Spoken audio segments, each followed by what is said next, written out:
You are not dying. You are going to live with the gods. Just let that sink in for a moment. Those were the words whispered by an Inca priest to a child right before a ritual sacrifice. I mean, how chilling is that? That single, quiet moment, it reveals this absolutely terrifying truth. And that's what we're going to unpack together. So we're calling this Power's Human Price, a grim history. And it's because, we always see the grand symbols of power, right? You think of the pyramids, massive cathedrals, golden crowns, all that stuff. But behind all that glory, there's a hidden history, a really brutal human cost, paid by people whose stories were just deliberately erased. And that really brings us to the central question of this whole explainer. What is the true cost of glory? I mean, yeah, we see these awe-inspiring achievements, these massive empires, but what about the silent suffering it took to build them? How many actual lives were just completely broken to secure a dynasty or to preserve some king's legacy? Okay, so let's dive into our first section, the body as a commodity. And the subtitle says it all, really. How power turned people into property. The first piece of evidence we're going to look at is exactly this, how these massive systems of power stripped people of their actual humanity. And they did it by treating the human body as nothing more than a tool, or an asset, basically a piece of property to be bought and sold. And this just breaks down the grim reality, especially for royal women. I mean, let's take a look at the fate of a royal daughter. A perfect example is Margaret of Anjou.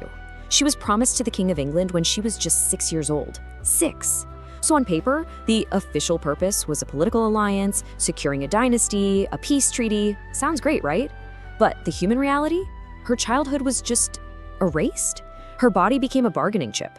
Her entire life became one of fear. And her value was measured only by whether or not she could produce a male heir. And the thing is, this idea of commodifying bodies, it wasn't just a European thing. No way. It was a global strategy.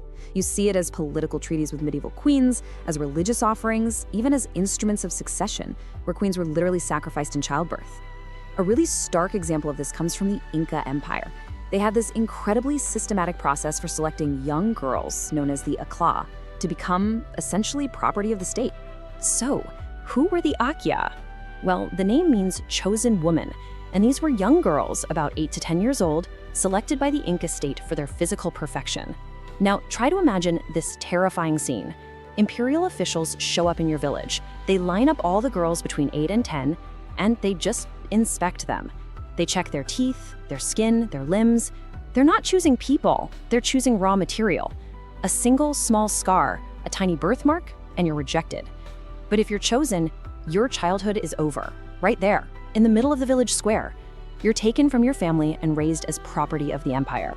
And listen to this. This quote reveals the absolutely brutal indoctrination these girls went through. Your skin is the state's. Your hair is the state's. Your womb is the state's. You are not a person. You are an offering. I mean, can you imagine? Once they were taken, they were taught this incredibly stark lesson. Your memories of home, they're dangerous. Missing your mom, that's an act of disloyalty. They were completely dehumanized, polished like objects for some special market. And that market could be marriage to a noble, or it could be sacrifice on a frozen mountaintop. So that brings us to our second section, the tyranny of ideology. Because, how do you justify this kind of cruelty? Well, it wasn't enough to just turn people into property. Power needed an ideology, a big idea to make it all okay. And this is where abstract concepts, things like blood purity or divine right, were totally weaponized to make this cruelty seem not just necessary, but holy. A classic example of this is the idea of blood purity. This is the belief that a divine or noble lineage has to stay untainted by marrying outsiders. And of course, this often led to incestuous relationships. In ancient Egypt, this very ideology drove one of history's longest and honestly most tragic genetic experiments. See, the pharaohs believed their blood was literally divine. To mix it with a commoner, that was a sin. So to preserve that divinity, they married their own sisters and their cousins. But look at the price of that purity. This timeline shows the devastating result. What started as this, spiritual idea ended up as biological suicide. Generation 1, they institute sibling marriage to preserve this divine blood. By Generation 5, royal mummies are already showing visible genetic deformities. By Generation 10, the dynasty is suffering from widespread early deaths and stillbirths, and by Generation 12, the entire royal line just collapses from genetic weakness. The mummies of these pharaohs showed the physical agony they lived with: crooked spines, brittle bones, club feet. They were worshipped as gods, but their bodies were literally falling apart from generations of inbreeding. And it's this same ideology of succession that turned a queen's body into a state-owned vessel. The heir's life was always prioritized above all else. This wasn't just an Egyptian thing either. In Europe, the obsession with getting a male heir meant a queen's life was considered secondary.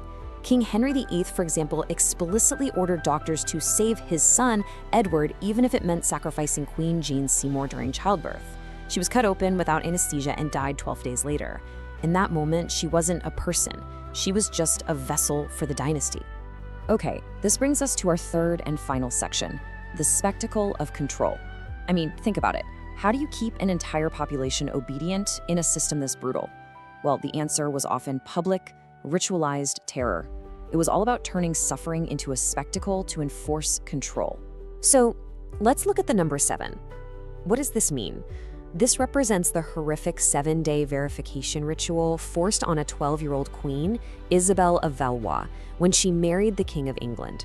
For an entire week, nobles, clergy, and physicians came into her bedroom to observe and document that the marriage was consummated.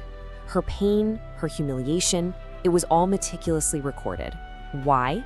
Because that was the legal proof that the political alliance was sealed. And of course, the spectacle wasn't always behind closed doors. Now let's look at the number 50,000. That's the sound of 50,000 voices, all rising as one, to celebrate cruelty in Rome's Colosseum. The Colosseum was basically designed to make state-sanctioned violence feel like entertainment. And that roar of the crowd, it wasn't just about bloodlust. It was about control. It made cruelty seem normal, and it made the power of the state look absolutely eternal. This kind of public spectacle probably reached its peak with public executions, which were really more like humiliation rituals.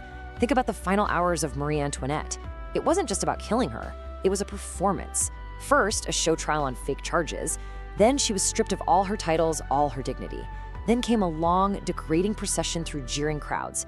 And finally, the execution itself, which was staged as a lesson for everyone watching. They cut her hair, put her in a common criminal's cart, and paraded her through Paris for over an hour.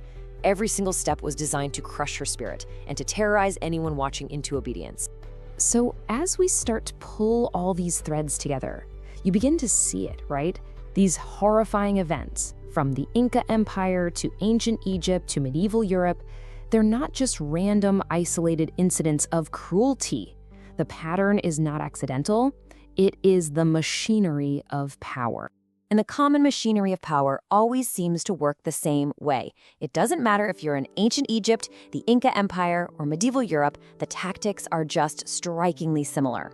First, you dehumanize the individual, turn them into an object. Second, you justify your cruelty with some kind of higher ideology. Third, you make their suffering a public spectacle to enforce control. And finally, you erase the victim's story from the official history. And that, of course, brings us to the final crucial question for us right now. Because this machinery of power, it didn't just vanish when these old empires fell. It just adapts. It changes its shape. So, when we look at this historical pattern, we absolutely have to ask ourselves, whose stories are we choosing to forget?